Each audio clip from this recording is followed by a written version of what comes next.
This is basically a story of my niece Michelle and a love story that ended with the birth of Lily and her two sisters. She married the King of Morocco,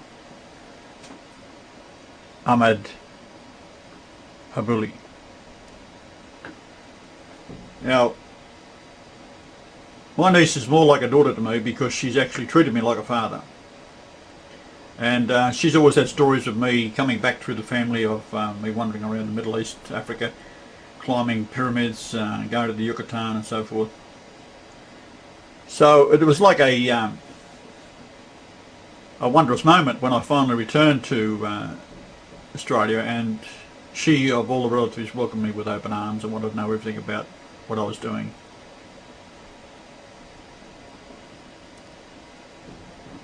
She had told me that she had fallen in love with Ahmed Habouli, a young man from Morocco, whom she had met while on holiday travelling around Europe, Spain and eventually into Morocco.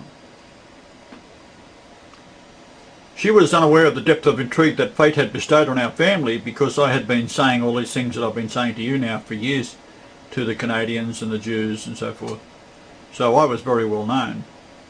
And all my identity in the family is all revealed in the Great Pyramid, so they knew exactly when I was going to be born, and they watched everybody in the family. Now, Ahmed is more in tune with the spiritual realm, and he was warned that they were under surveillance. So what had happened was they travelled back from Amsterdam to Morocco, where they were arrested at the airport for smuggling dope into the country. Of course, it was a setup. And he took the blame and enabled Michelle to leave and not have to go into a Moroccan prison. And that is where he stayed for many months. The point is, taking dope into Morocco is like taking ice to Antarctica. That's where it comes from. So that's something you wouldn't do. The end result was that Michelle flew back to Sydney, and Ahmed stayed in jail. There's nothing she could do.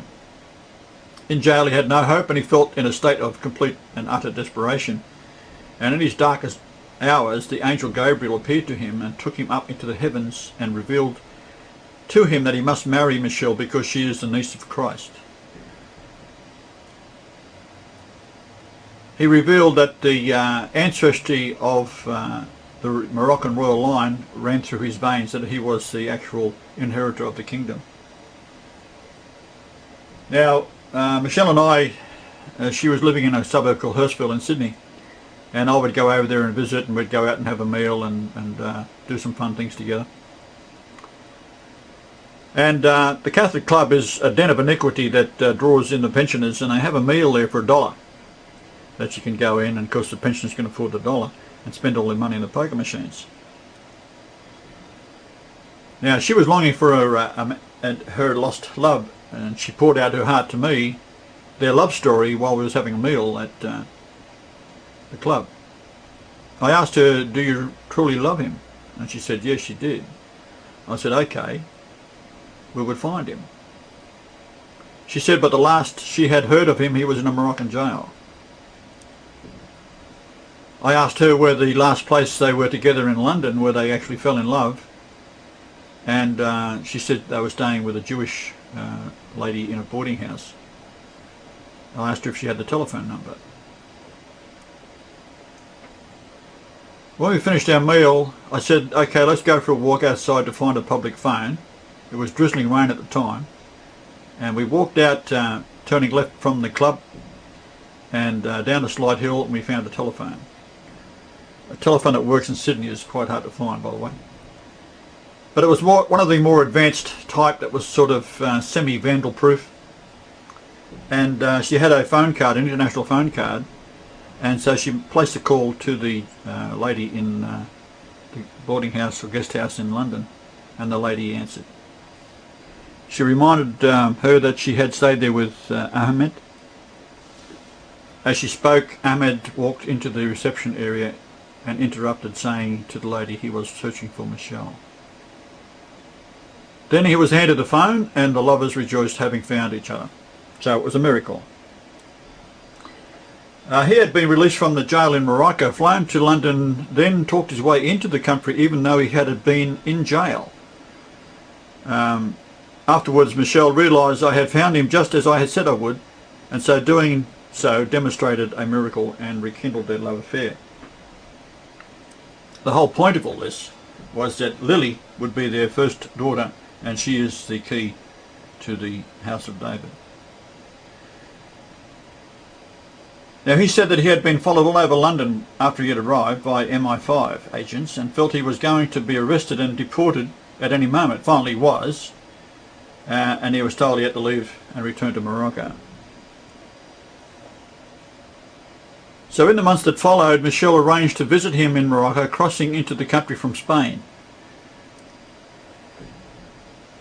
She had left and returned to Australia pregnant with the first of their three beautiful daughters, Lily Sophia Marshall. She was born back to the earth on May the 15th, 2000. And this is the little lass that I had to get down here. Lily is a princess of Morocco, being of the father's royal bloodline and her mother's royal line back to David via her father, my brother, Ronald Golightly Marshall. It's actually Ronald Michael Golightly Marshall. There are 11 Michaels or Michelles in the immediate family. The miracle here is how Michelle was reunited with her lost love when she was urged by myself to go to the phone at that precise moment that her love walked into the guest house in London. This is the little girl that's important. If you look on the left hand side there, you'll see her hand has a rather unique shape to it, and it is the letter M and an A. You can actually trace out the letters Marshall in the whole thing. So it's her palm print that is what, if you look at your own hand and you've got that shape in your hand, you are part of the genetic line of King David via Jesus and Martha, who went to Cornwall. Martha went to Cornwall, and where the genetic line continued. So if you have that in your hand, I'll show a bit more clearly. There's mine there. So it's the same as Lily's. Angels have the same. If you see an angel, get them to show you your hand. If they haven't got that, they're not an angel. They're a demon. So there's the M shape, and there's a cross in the middle of it.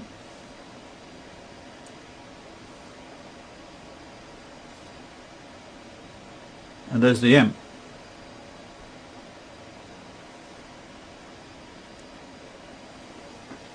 Biblically, it is the palm print that identifies the descendants of David. The chromosome carries the gene within the DNA, which is simply a genetic trait. The mark of the beast is on the hand, while the mark of the Lord is in the palm. So after this I beheld in a great multitude, which no man could number, of all nations and kindreds and people and tongues, stood before the throne and before the Lamb, clothed with white robes and palms in their hands. So we're talking about the palm as being the shape. If you look at your palm and you spread your fingers out, it's like a palm on a palm tree. So the word is actually jewel. It has the same implied meaning. The 5404, however, is the difference in age when you calculate back from my 69th birthday to when my sister was born. The difference in is 5.404 years, so in other words she's 5.40 years older than me. And that is August the 18th, 1935. Now Janelle, who is Martha, she was born on the 19th in 1956, so there's a age difference there of 26 years. 26 is also a sacred number for God. So we're going to go up to calculate back in time from January 11th 2013, because that's the end of the prophecy, and we have 5.404. If you go the other way, because it's a leap year, or not a leap year in that time frame between when she was born and I was born, it's 5403. So in other words, it's specifically applying to the end time.